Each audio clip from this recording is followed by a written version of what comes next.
31st of August, 2019. Jeez, I hope that kid's good. Okay. The legendary Lewis Hamilton was left absolutely speechless by what he had just seen. Oh, that's a horrible accident. The sunny Belgian Grand Prix began like any other, but for some, that silence would become permanent. The Formula One weekend started off in a special way right from the start. Charles Leclerc secured pole position, finally within reach of his first Grand Prix victory. But he wasn't the only one with a shot at triumph. His childhood friend, Antoine Hubert, was also on the grid. Right after Formula One qualifying, the Formula 2 race began, in which he took part. In 2019, Hubert had been the standout rookie in Formula 2, claiming two remarkable sprint race victories, one on the legendary streets of Monaco, It's side by side over the line! and the other on home soil in France at the very next round. As you know, both of these races had a deep personal meaning for Leclerc, but they were united by more than just friendship. Since childhood, they had climbed the ranks together, competing alongside Pierre Gasly and George Russell. In the press, headlines often proclaimed power struggle between Hubert and Gasly. But they weren't just rivals, they were kids chasing the same dream, growing together, bound by an unbreakable connection. Looking at where his peers were now, it seemed as if they were all destined for greatness. Antoine may not have been hailed as a prodigy, but he was improving with every season, and in 2019, he proved it. Now, Belgium was his chance to show that he was next in line for Formula One.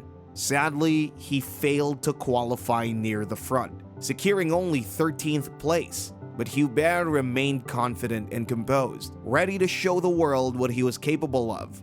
Really happy every year to come back to Spa, and now let's try to have a good race and enjoy it even more. What would be a good race in your book today? At least back to the top 8, and if we can, maybe more. Some reverse grid magic maybe to come on Sunday. Good luck, Antoine Hubert. This was a feature race, meaning that for everyone in that weekend, it took place right after qualifying for the F1 Belgium Grand Prix. When the green flag dropped, it was game on for everyone. By the end of the first lap, Antoine had already gained a position, and it looked like he was on track to achieve his goal. At least back to the top 8, and if we can, maybe more. On lap 2, Interesting. Go on, oh, there's a big crash there. There's a car who lost it. Oh, that's a horrible accident. Lewis Hamilton could not contain his emotions. Holy jeez. Ay, ay, ay. Oh, wow. That is a horrible accident. Jeez, I hope that kid's good. Okay. He couldn't believe he was seeing something bad. Both Anthoine Hubert and Correa were carried to the medical center of the circuit. Correa, Hubert, and the doctors kept fighting to stay alive. Correa ended up getting 3 surgeries and ended up in stable condition. But Antoine Hubert, just over an hour later, passed away. A French racing driver, Antoine Hubert, has been killed in a Formula 2 crash at the Belgian Grand Prix. On August 31st, 2019, Antoine Hubert left this earth for a better place. I never thought that I was speaking to a driver at 3 o'clock in the afternoon, and by 9:30 p.m. I was lifting his coffin.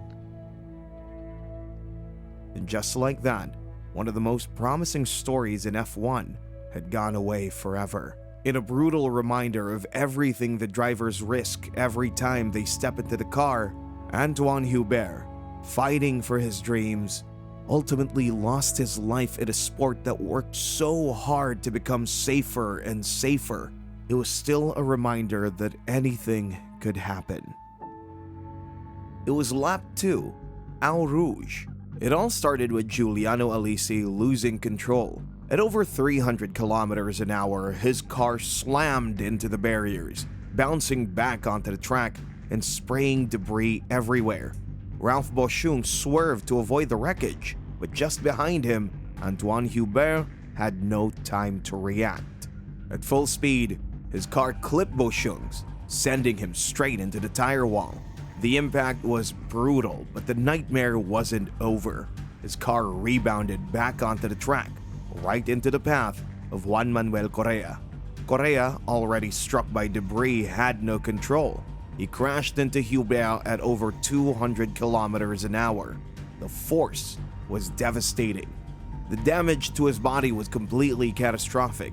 Severe thoracic trauma, massive internal bleeding, and multiple fractures. And just 90 minutes later, Antoine Hubert was gone.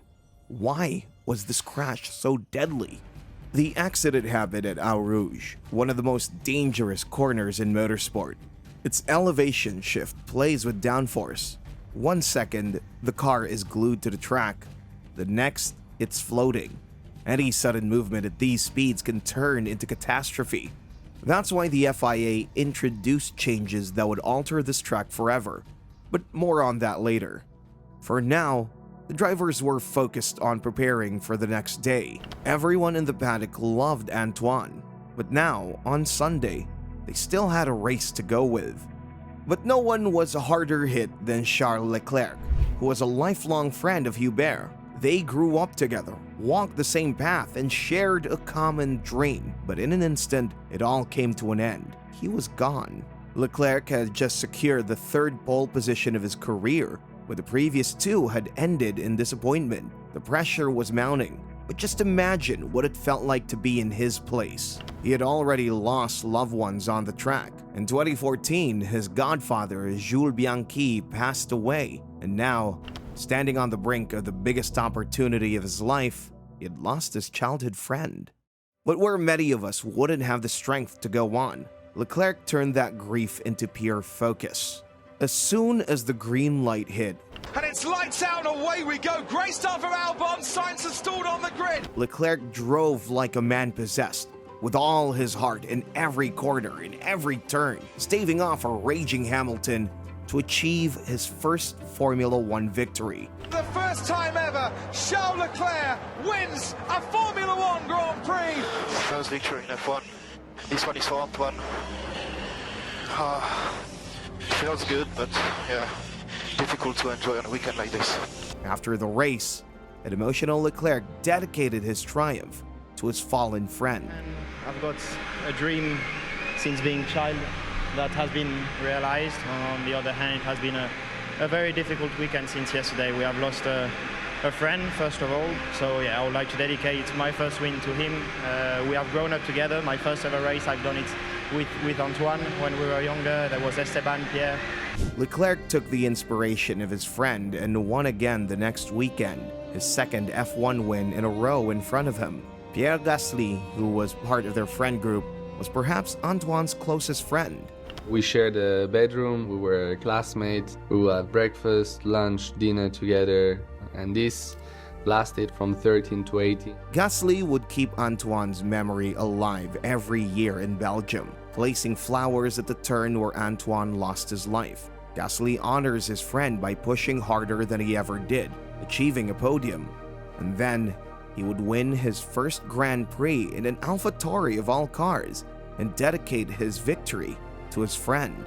Everyone knew in that moment, when he's looking to the skies, everyone knew who he was thinking about. Everyone knew who he was pointing to. So every year, in his honor, he organizes the race for Antoine. Just everyone to come as one. The flowers is something more personal to me and a connection which I want to keep with my friends. Antoine's death shook the Formula One community to its core and forced the sport to evolve. The FIA knew they had to act. One of the biggest concerns was debris. A minor crash could trigger a chain reaction, turning an avoidable incident into a catastrophe. To counter this, the FIA expanded the use of tethers, not just for wheels, but for front and rear wings as well, reducing the chances of flying debris causing secondary impacts. But the most critical lesson from Hubert's accident was impact absorption. Unlike most crashes, he wasn't struck head-on or from behind. He was hit from the side, where the car was most vulnerable. In response, the FIA mandated increased side and frontal cockpit strength, ensuring drivers could survive even higher impact forces. They didn't stop there. The FIA also introduced changes to front-wheel design and improved in-car notification systems, giving drivers real-time data on tire pressure and hazardous track conditions, critical information that could prevent another disaster. And then there was Eau Rouge, the turn that had taken Hubert's life. The FIA expanded its runoff areas and introduced gravel traps, designed to slow cars down and prevent the kind of lethal rebound that had sealed Hubert's fate. It was a painful lesson, but one that reshaped Formula One safety forever. These changes collectively have helped Formula One prevent any further incidents, have helped reduce so many more dangerous challenges. For example, Romain Grosjean's crash in the Bahrain 2020 Grand Prix showed how far it came. Antoine Hubert was not just another driver. He was a competitor, a fighter, a dreamer. His life, though tragically cut short, will forever be remembered in the world of motorsport. Antoine was a good friend, but also a great competitor that I've had throughout my career. In my head, it was all clear that I wanted to do something great for him. This one is for Antoine.